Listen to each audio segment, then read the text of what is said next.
yata doon sa banda ni Sir Jeremy. Hello po, sir. My name is Marjan Mascarlo, teacher of College of Education.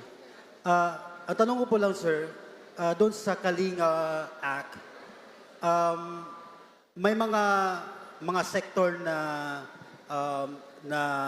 mga riders at mga manggagawa, mayroon po bang provision doon sa mga katulad namin na mga students?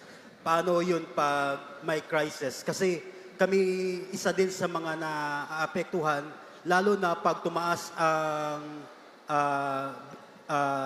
krudo, naapektuhan din yung mga pamasahe namin, yung mga gasolina. So may provision pa po doon, sir, sa mga estudyante na kagaya namin. Yes, maraming salamat po. No? So meron pong provision doon. Hindi lang talaga nakaspecify sa mga students except siguro yung tuition fee na moratorium, no, sa pagbayad. Now, siyempre, tinignan po ng ating mga congressmen kung ano po ba ang magiging effect ito sa mga students. Kaya po naglagay ng fuel subsidy and support, no, sa ating mga commuters, no, sa riders.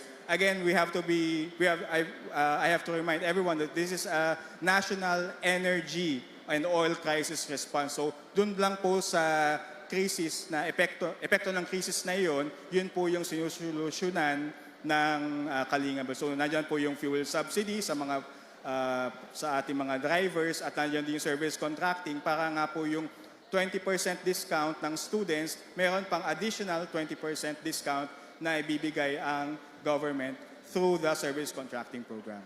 Daghang salamat, attorney. Ito naman po,